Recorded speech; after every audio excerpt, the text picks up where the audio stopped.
Mis amigos, bienvenidos. Esta es nuestra exégesis simple para el domingo número 25 en el tiempo ordinario, ciclo C, el ciclo de San Lucas. El pasaje que nos encontramos hoy es bastante, digamos, es fácil de entender, no es esa la dificultad. Lo difícil es darse cuenta del sentido que tiene y tratar de encajarlo con lo que conocemos del Evangelio.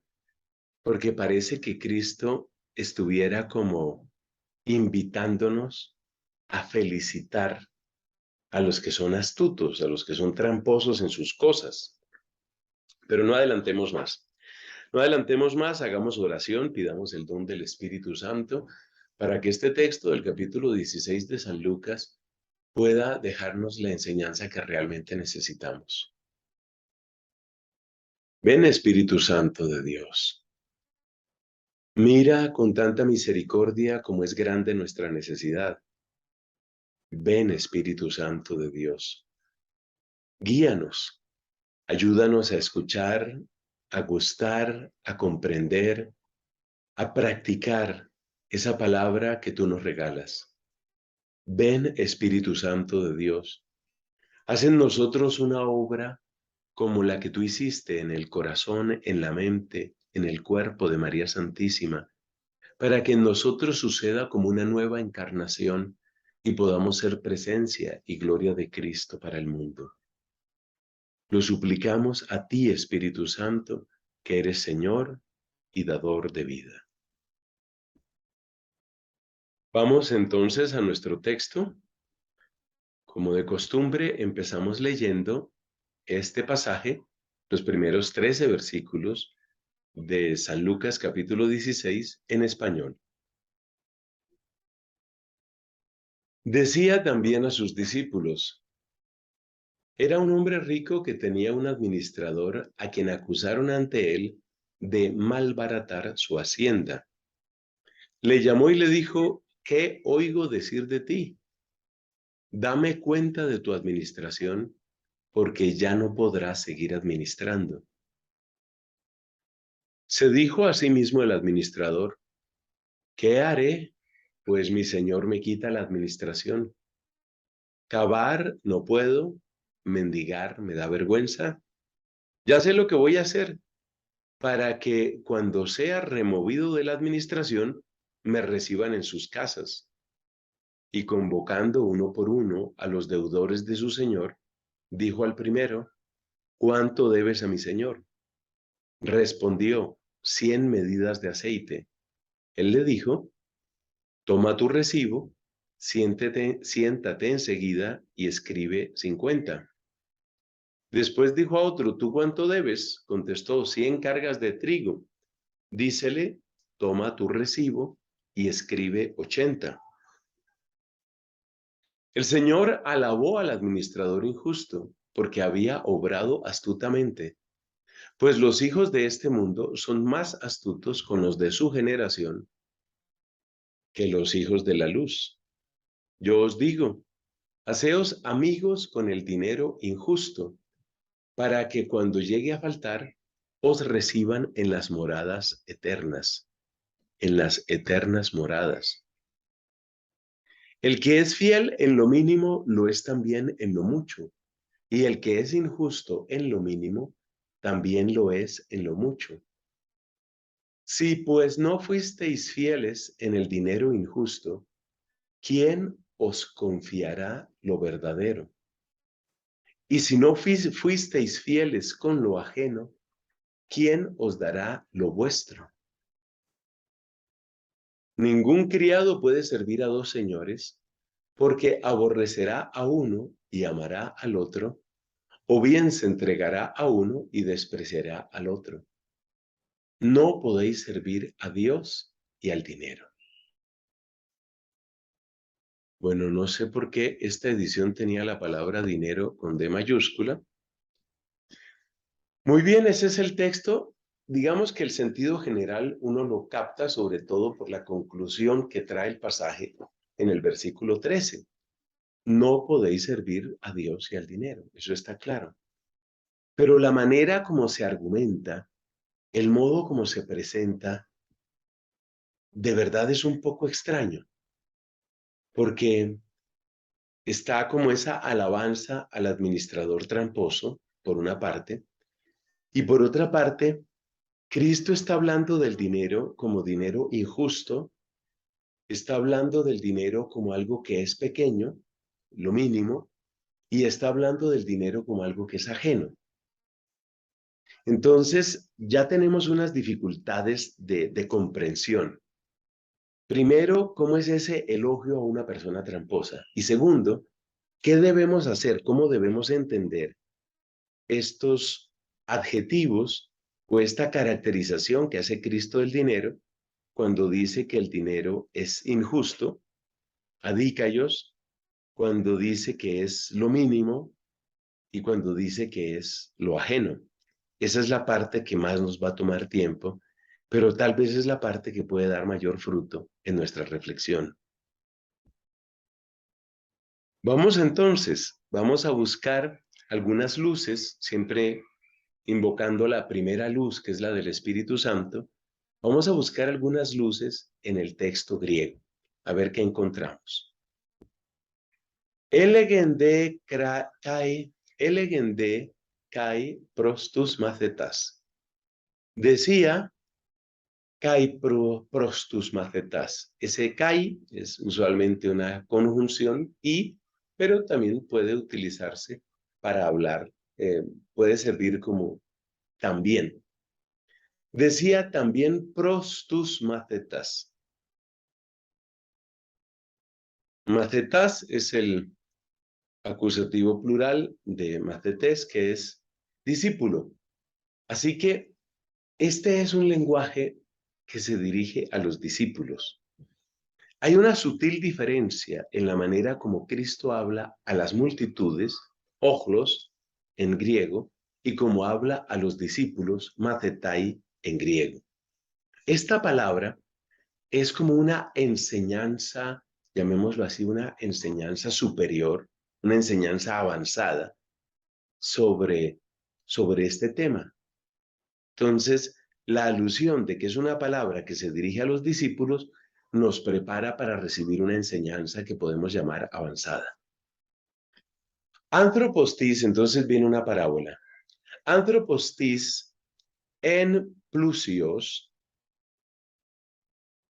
en del verbo imi, pues está indicando ser, estar o existir.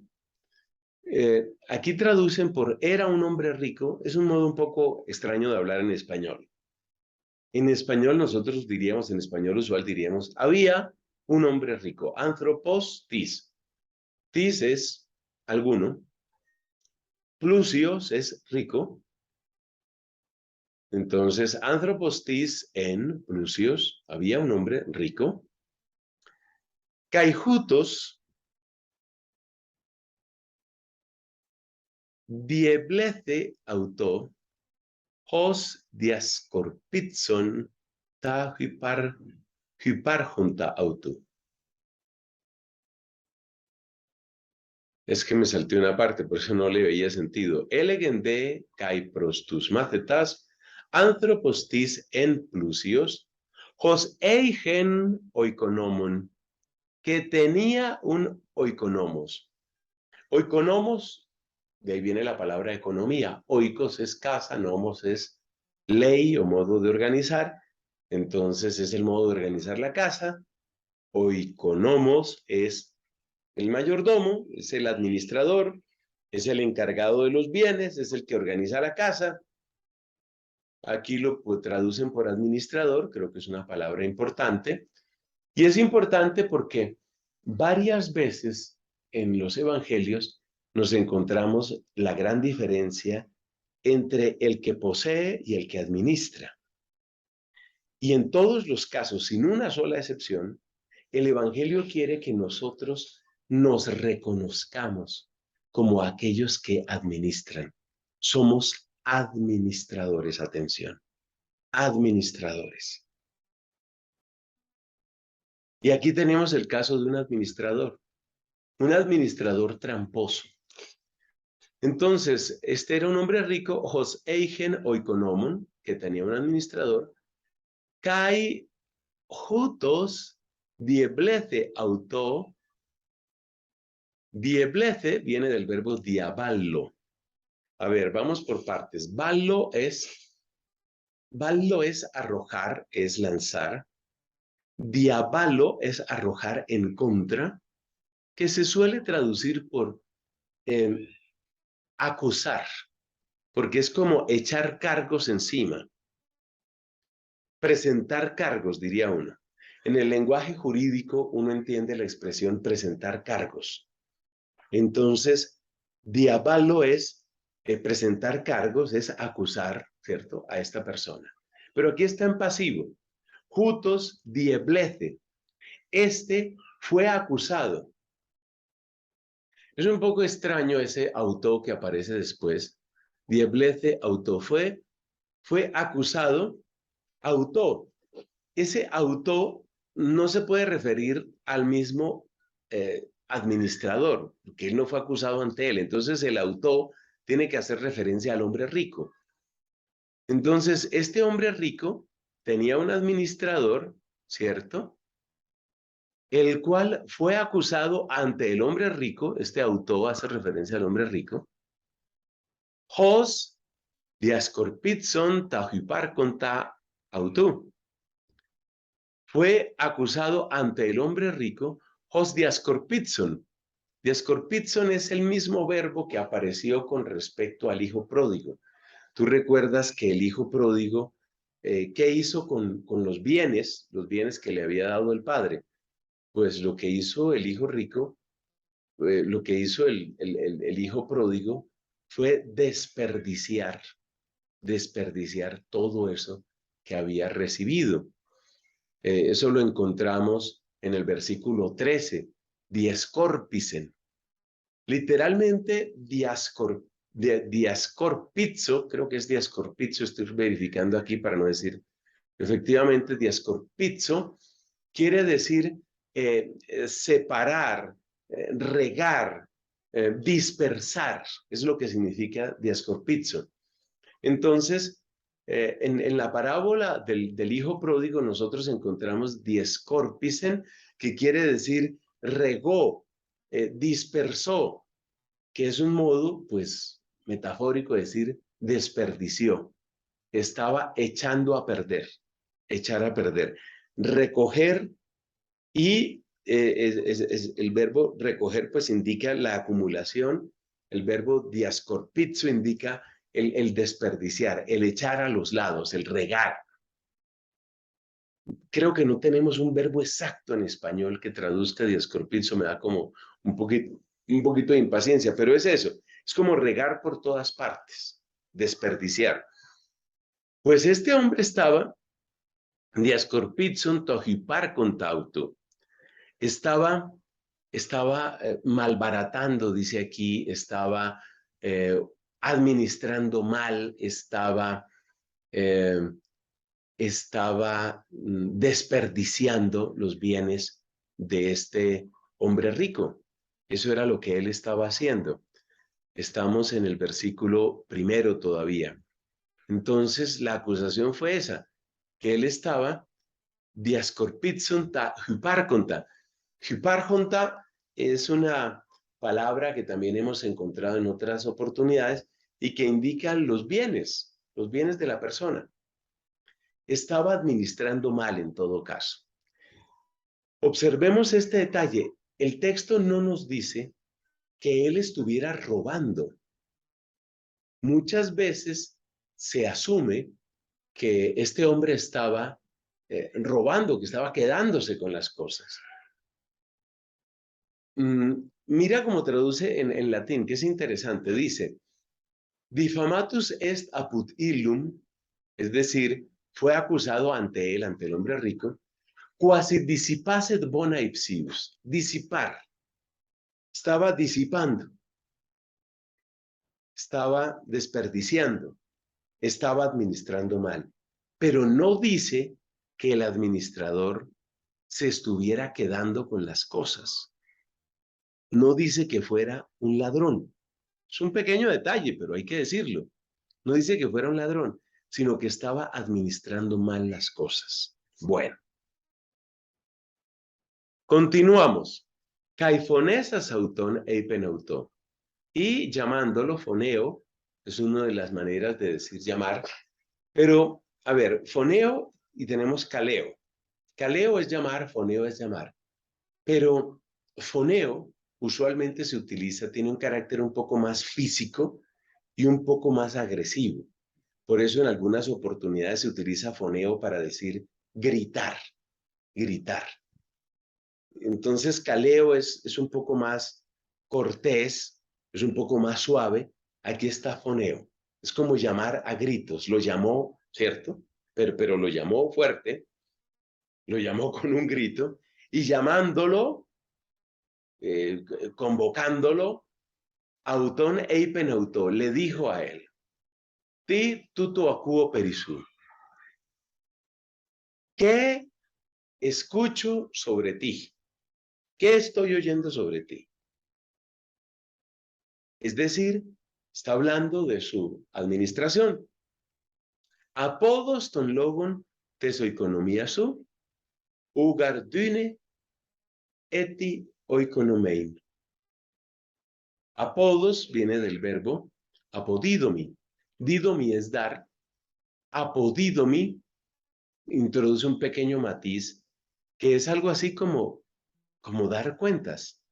Es como dar desde dentro. Entonces, didomi usualmente se utiliza para cosas. Apodidomi, pues está indicando ya no una cosa, sino más bien algo así como desde ti mismo, a ver, da razón, da explicación de esto, a ver qué es lo que está sucediendo. Dame cuenta de tu administración. Apodos, dame ton logon tesoeconomía su. Dame la palabra o dame razón o economía su de tu administración.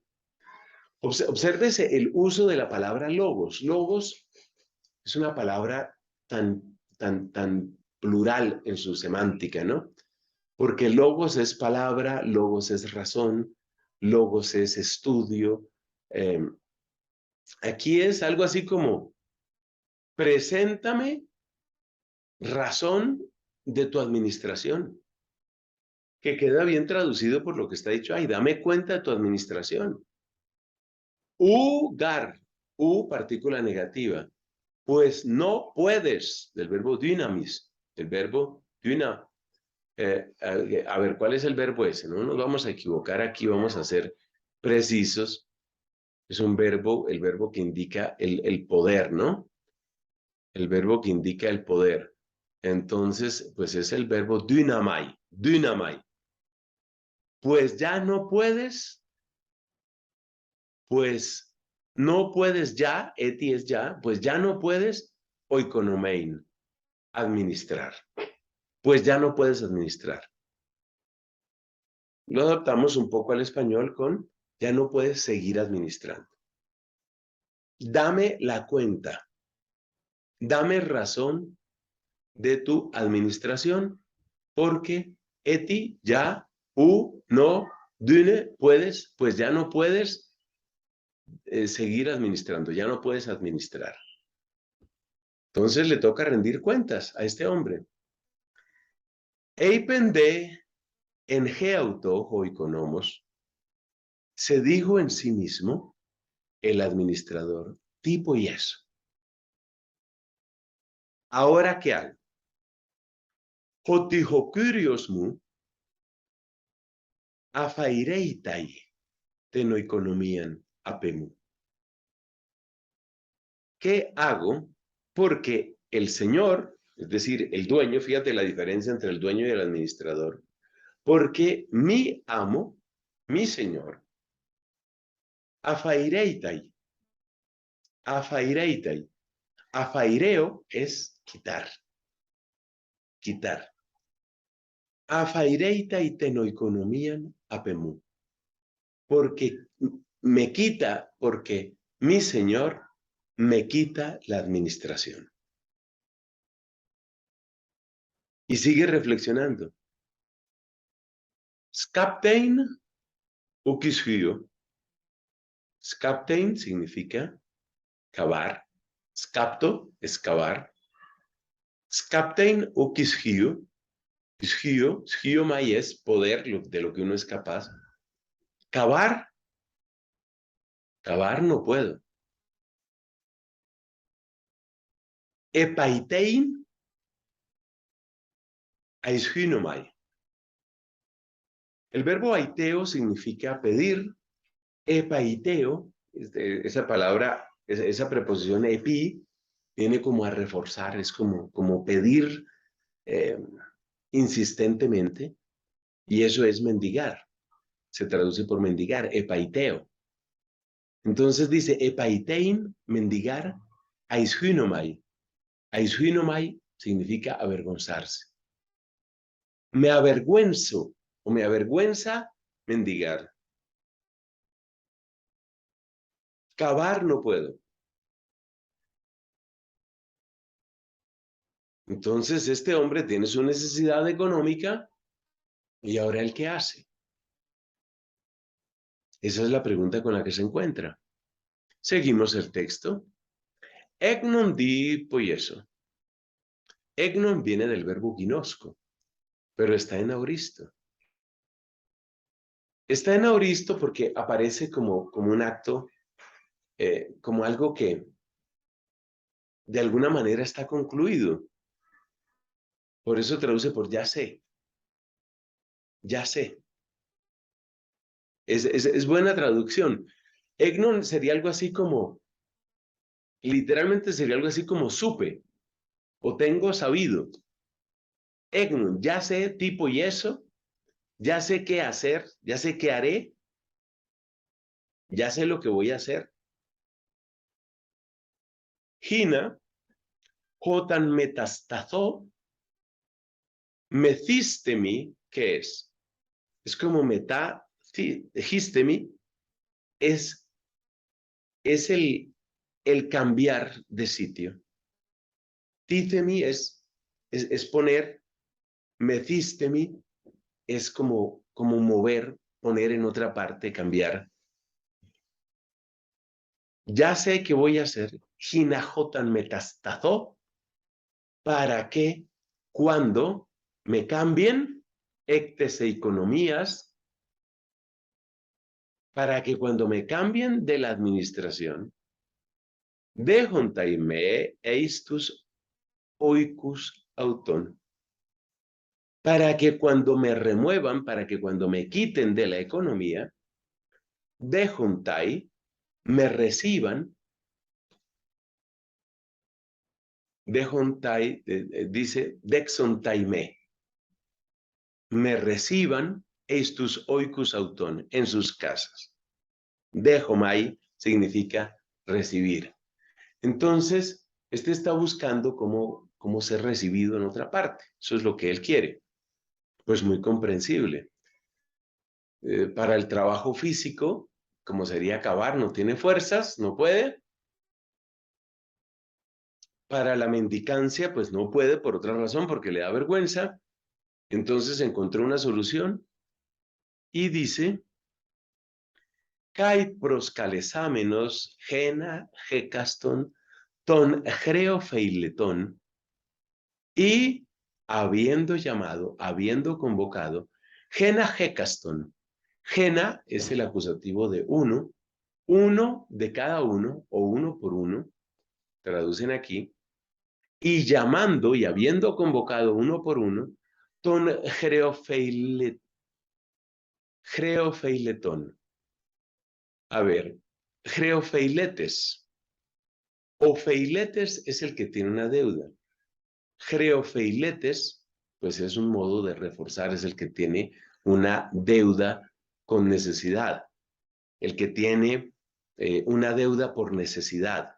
Entonces, llamando a los deudores, tucuriu geautu, de su señor, elegento proto, poson ofeileis, tocurio mu. Ofeilo, que es de la misma raíz de greofeiletes, Ofeilo es tener una deuda. Yo tengo una deuda, yo debo. Entonces le dice, poson, ¿cuánto ofeileis? ¿Cuánto debes? To curiomu. ¿Cuánto debes a mi señor? Esa es la pregunta. Le dice al primero, Jodeipen, hecaton, batus elayu. Y él le responde, yo debo 100, estamos en el versículo 6, yo debo 100 batus. Literalmente batus significa, es un baño, literalmente sería un baño, pero es una medida de capacidad, una medida de los hebreos, como otra que va a aparecer después, que es la expresión horus, que es lo que se, chorus, perdón. A ver, vamos aquí, queremos estar seguros. Coros, que es otra medida, son medidas de capacidad. En todo caso, es una medida bastante grande. Debe 100 barriles de aceite. Jodei penautó,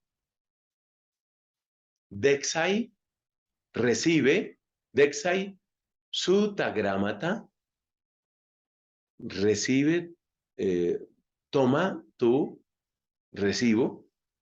Dexai es el imperativo de dejomai. Dejomai es acoger, recibir. Entonces Dexai es recibe, o sea que literalmente es algo así como recibe tu escrito. Tagrama su. Tagrama su es tu escrito, que es pues el recibo donde consta eso. Dexai su tagramata su. Dexai su tagramata. Kaikazisas tageos grapson tecneconta. Penteconta. Entonces llamó al primero y le dijo, ¿tú cuánto debes? Él respondió, 100 medidas de aceite. El ayo, aceite. 100 medidas de aceite. Le dijo, toma tu recibo y siéntate pronto, siéntate enseguida y escribe 50. Escribe 50. Ahí vienen las dudas, pero antes de las dudas, pues veamos el otro ejemplo. Epeita, o sea, después, hetero eipen, dijo a otro, Sude posonofeileis. ¿Tú cuánto debes? Jodeipen, hecaton, corus situ. 100 medidas, esta es otra medida, son medidas bastante grandes, o sea, eran deudas grandes. Una medida de estas, un chorus de estos, pues era algo así como, entiendo yo, como 120 galones. Eso es mucho trigo. Y de ver 100 medidas de esas, pues es de ver tonelada. Pues yo no sé cuánto es eso. O sea, ¿cuánto pesan 120 galones de trigo? Esos son pues más de 300 litros de trigo. Eso tiene que ser una cantidad muy grande.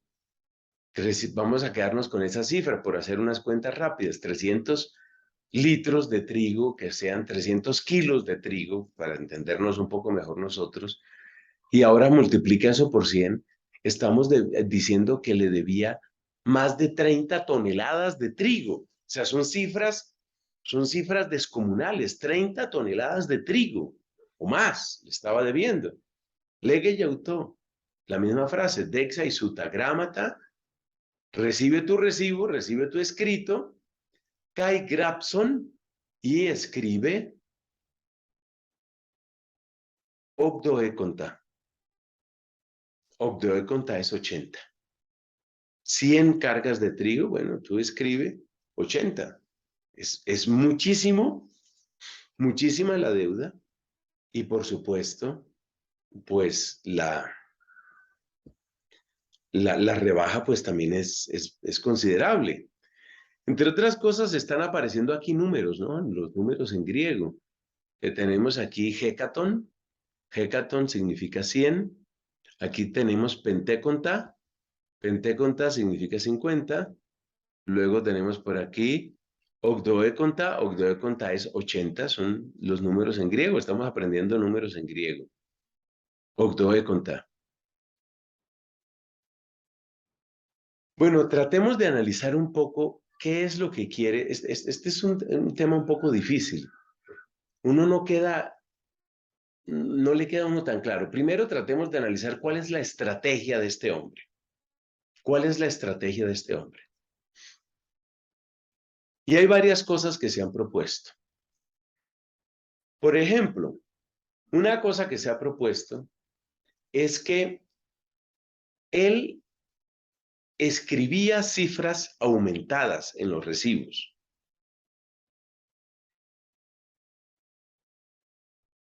Es decir, que las cifras incluían una ganancia ilícita. El recibo de las 100 medidas de aceite era lo que había quedado ahí escrito, 100 medidas de aceite.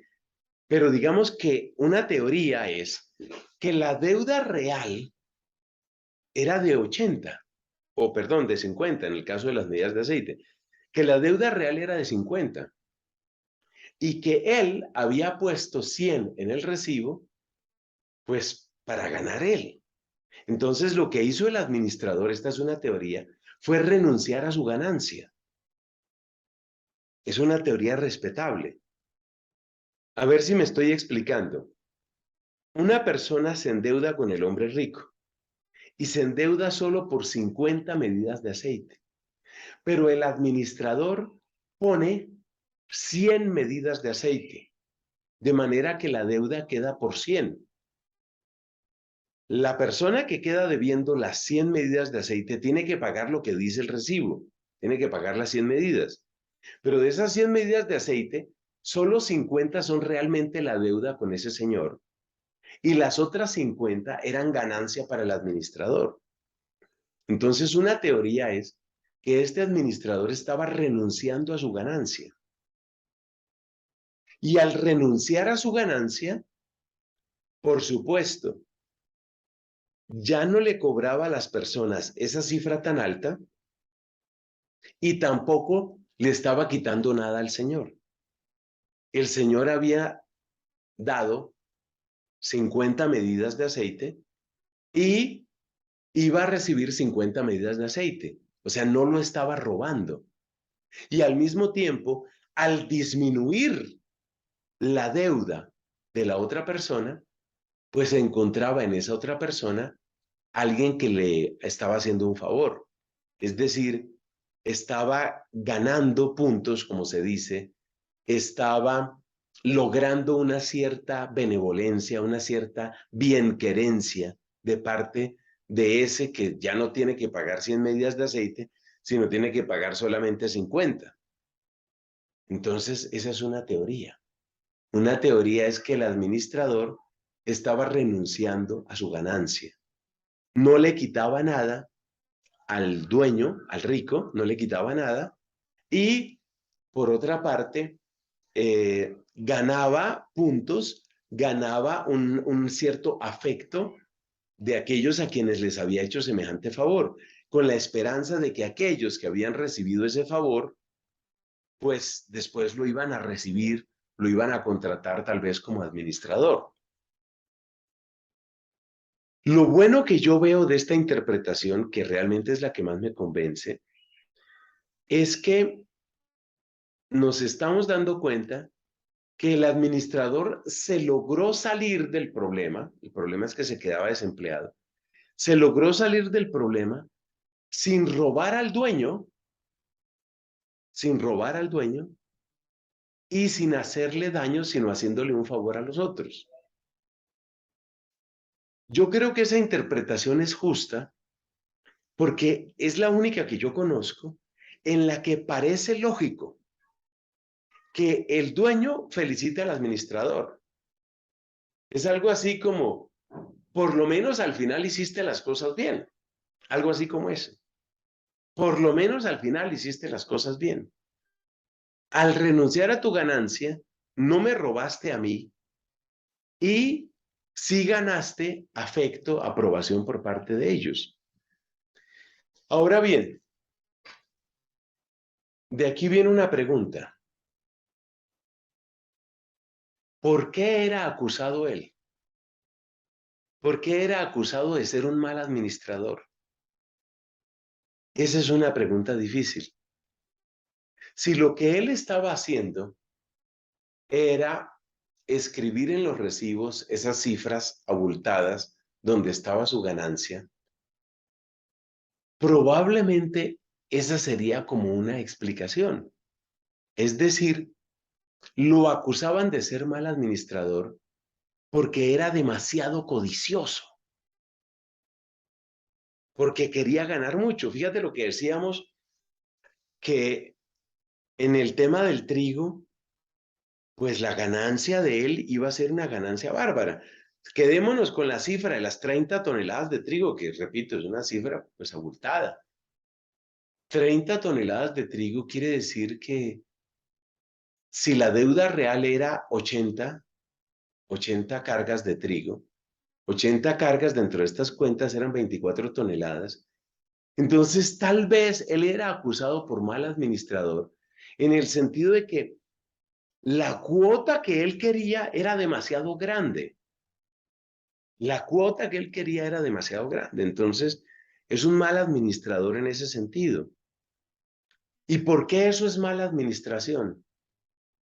Según esa teoría, es mala administración porque resulta que claramente este hombre rico pues esperaba lograr algo de sus préstamos o de lo que él estaba dándole a otras personas. Pero si este hombre rico tenía este administrador y el administrador pretendía ganar tanto, pues la gente iba a buscar otros lugares y en ese sentido le estaba haciendo un daño al dueño. Esa es la explicación que uno puede encontrar. La única duda que a uno le queda es con respecto al verbo diascorpizo, ese verbo tan difícil de traducir que en la traducción que hemos seguido aquí al español dice malbaratar, pero malbaratar es algo así como tratar irresponsablemente. Mm, en latín dice eh, es disipar, disipar.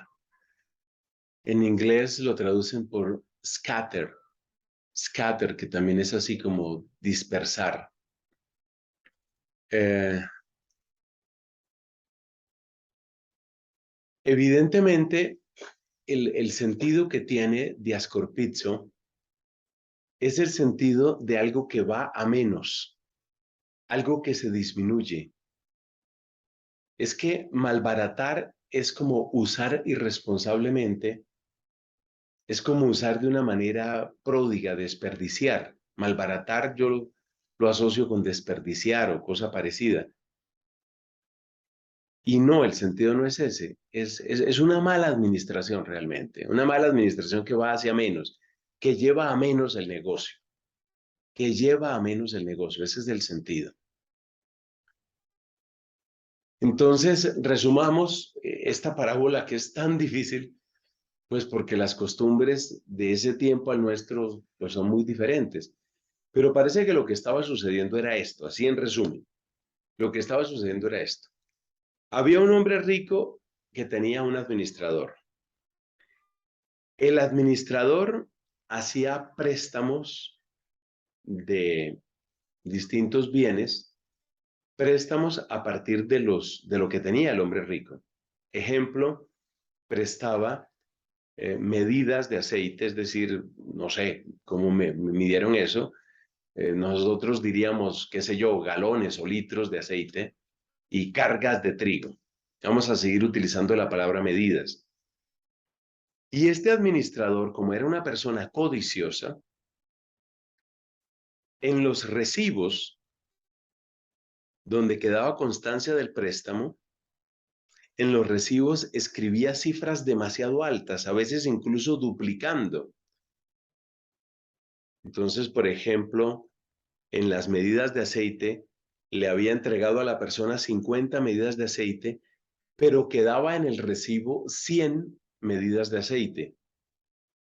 De manera que la persona quedaba endeudada por 100 y no por 50 en medidas de aceite. El otro quedó endeudado por 100 cargas de trigo, no por 80, que fue la realidad de lo que recibió. Lo importante es tener en cuenta eso, que la realidad de lo que el primero recibió fue 50 y la realidad de lo que el otro recibió fue 80. Esa fue la realidad, pero él inflaba las cifras para asegurar una ganancia.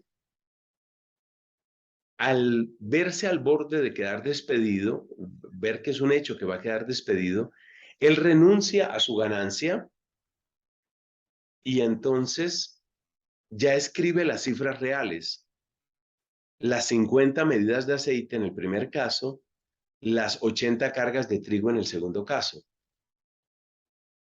¿Por qué eso se llamaba mala administración?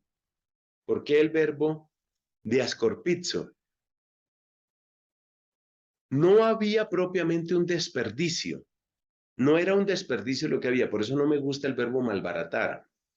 No había un desperdicio, sino que había un mal manejo. ¿Mal manejo en qué sentido?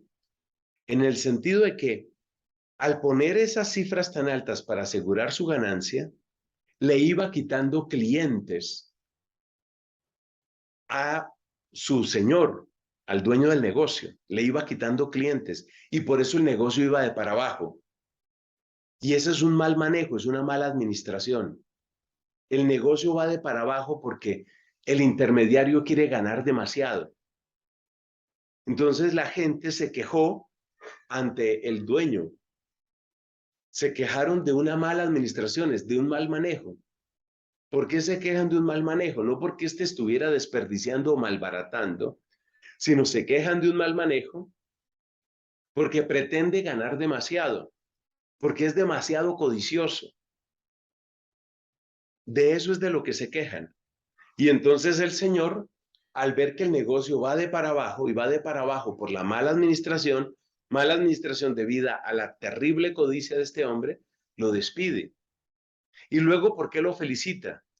Porque al renunciar por completo a su ganancia, él lo hace con un interés, pero renunció por completo a su ganancia, el hombre rico no pierde. No pierde porque recibe lo mismo que había dado. Y los otros sí ganan. ¿Y los otros qué es lo que ganan? Que ahora tienen que pagar mucho menos. Es decir, no hay un robo, en esa acción no hay una trampa, en esa última acción no hay una trampa, sino simplemente lo que hay es una ganancia. El hombre rico no perdió y los otros terminaron ganando. Y por eso viene la alabanza para este astuto. ¿Y la alabanza a qué se dirige exactamente? ¿Cuál es el motivo de esa alabanza? Esa alabanza tiene este motivo. El motivo es que supo controlar su codicia del presente para mejorar su situación del futuro. Es decir, dominó su codicia y dominó su codicia para asegurar un mejor futuro. Entonces ahí es donde viene la felicitación. Kai epenesen del verbo epaineo, que es ponderar, alabar. Kai epenesen hokurios ton oikonomon. Entonces, ¿por qué lo felicita? Porque el rico no perdió, porque los otros salieron ganando y porque controlando su codicia aseguró un futuro. Entonces lo felicita. Kai epenesen hokurios ton oikonomon tes adiquías. Este es un semitismo, esa expresión. Oikonomos tes adiquías. A ver, literalmente lo que significa, traducido así literal, es el administrador de la injusticia. Pero hay una palabra que está sobreentendida ahí.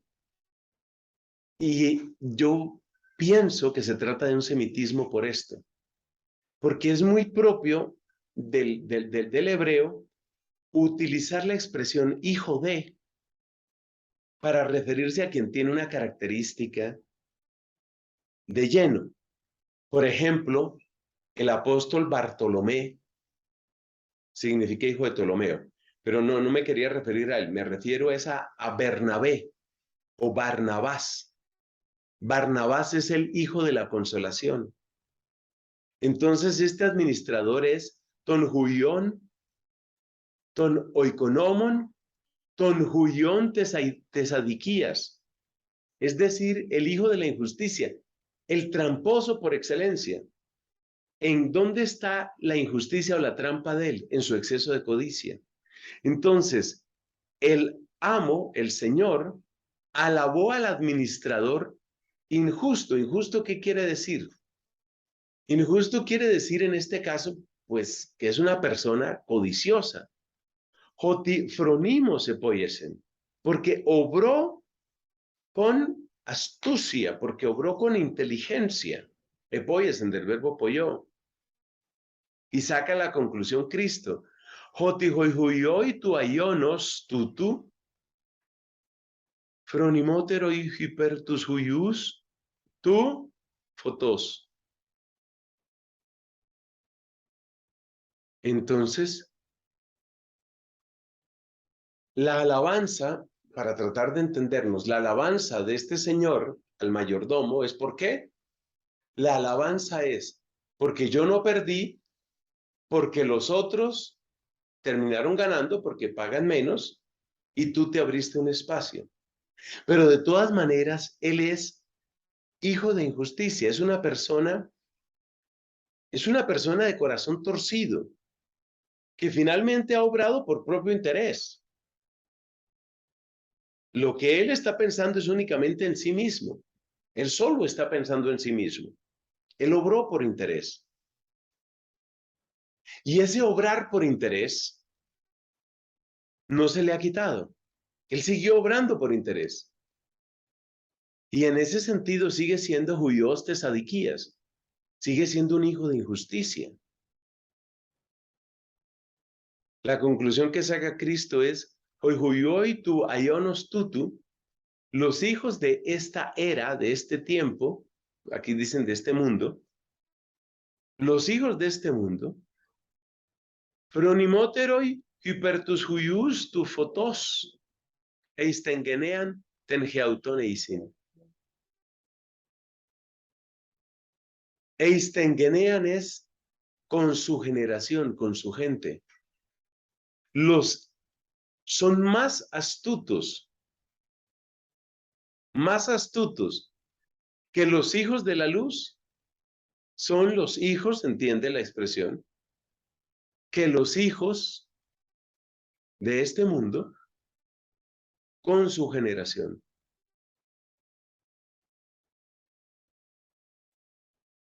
Con su generación es con su gente.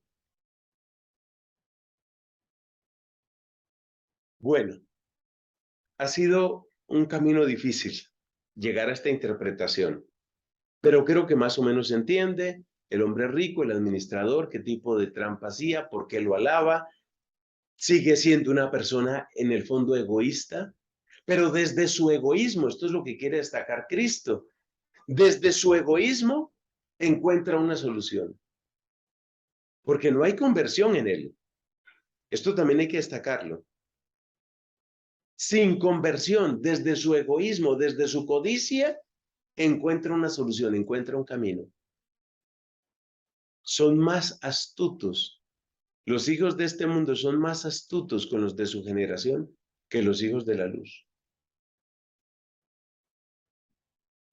Fronimoteroi, fronimoteroi eistengenean tengeauton. Son más astutos con los de su generación que los hijos de la luz. Y yo os digo, que llegó Jimin Lego, Geautois, poiesate filus, ectumamonates adiquías. El dinero de injusticia. Entonces es una de las características del dinero que aparece aquí. Mamoná es riqueza o dinero. Y yo, callegó gemín lego. Y yo os digo, poiesate geautois filus, haceos amigos para vosotros. Haceos amigos, ectumamonates adiquías, a partir del dinero injusto. Gina, jotan, eclipe, dexon taigimas, estas ionius, skesas. Para que cuando eclipe es sacar, desalojar, pero propiamente es faltar. De ahí viene la palabra eclipse. Un eclipse es el momento en el que falta la luz. Para que cuando falte, cuando saquen del dinero, para que cuando falte, dexon taigimas estas ionius, que cuesta trabajo esa palabra, tas ionius quizás, ionius quizás, en las moradas eternas.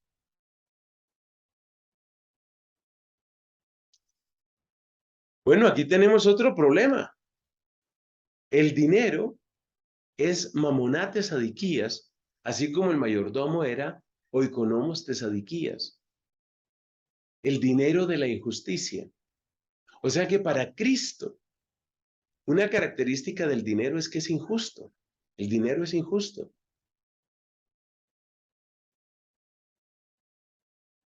Recordemos aquí lo que significa la palabra justo en el contexto hebreo. Lo que significa lo justo, ¿qué es? Lo justo es lo que se ajusta al plan de Dios. Y el dinero no se ajusta al plan de Dios. Ya veremos que se trata del dinero idolatrado.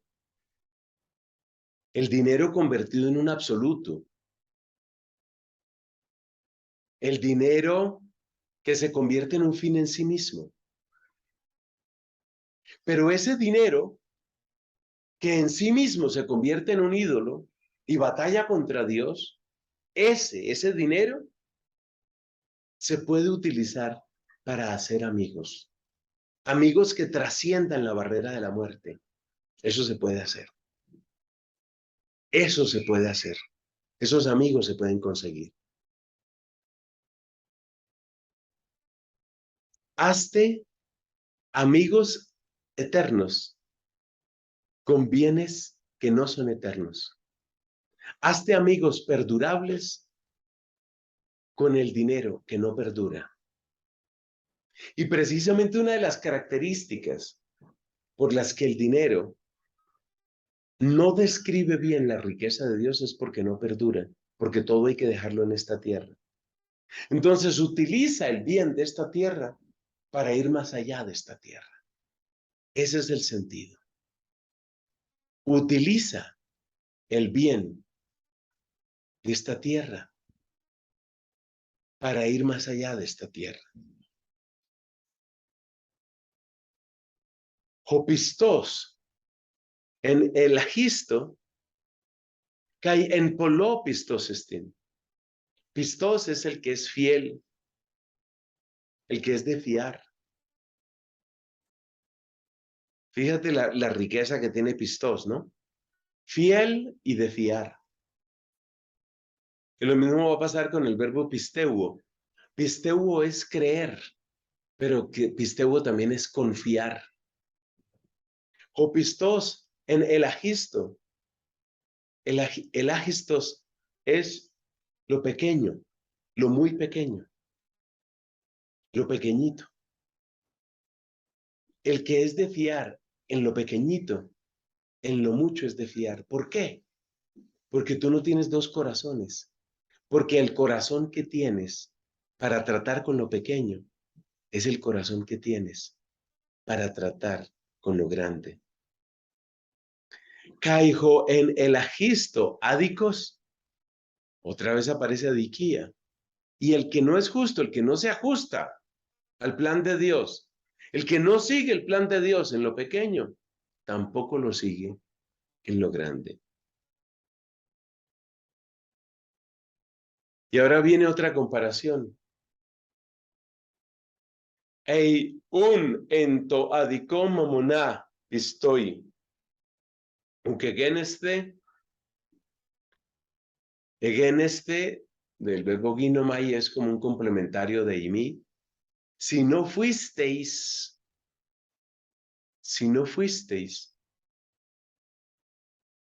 pistoy, si no fuisteis fieles en el dinero injusto, en tu adicoma moná, si no fuisteis fieles, si no supisteis administrar lo pequeño, que es el dinero injusto. ¿Y por qué es injusto el dinero? Porque se convierte en un ídolo, porque termina destruyendo el orden de Dios. Si no fuisteis de fiar en lo pequeño, en el dinero injusto, tu alecinón,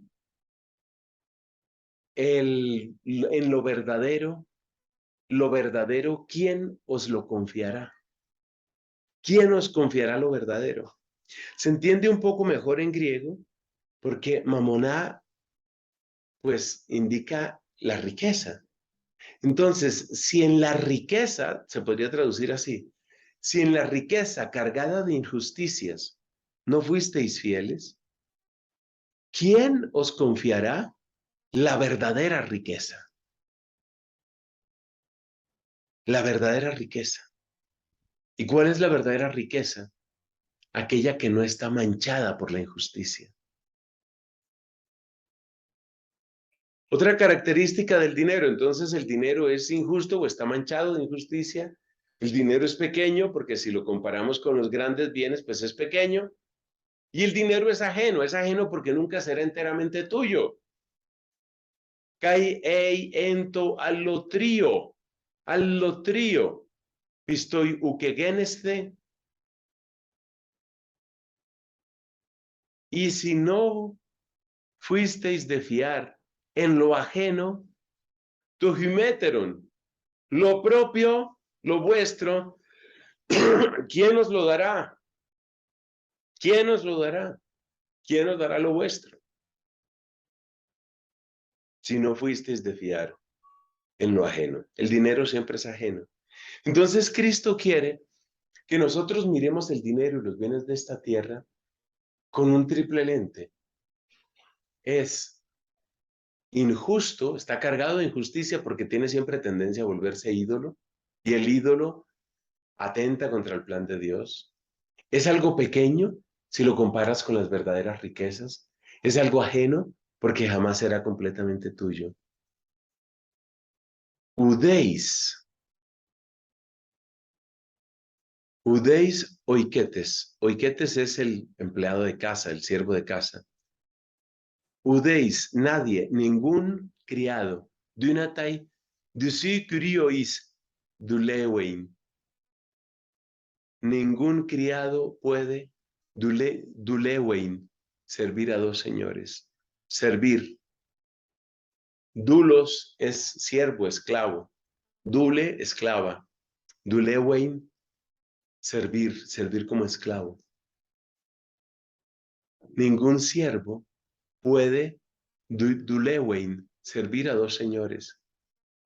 Porque odiará, misesei, el verbo miseo, porque odiará gena a uno, kaiton heteron agapesei y amará a otro.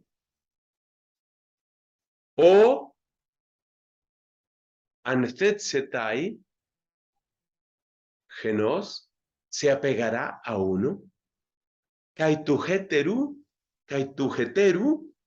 catafronesei, y despreciará. Fronesis es la sabiduría, es la prudencia. Catafroneo es pensar bajo, despreciar. Se apegará a uno y despreciará al otro. La conclusión, udinaste theo dulewein kaimamona. No podéis a Dios servir y al dinero. Entonces, toda esta lección nos lleva a descubrir qué es lo verdaderamente valioso. Los bienes eternos, los bienes que trascienden la muerte, los bienes que son realmente nuestros, lo que es realmente grande. Lo demás, en el fondo es ajeno, en el fondo es pequeño y en el fondo está manchado de injusticia. No te dejes ganar por los hijos de este mundo. Tú que eres hijo, tú que eres hija de la luz, busca los bienes de allá arriba, como nos dirá San Pablo en la carta a los Colosenses, donde está Cristo sentado a la diestra de Dios.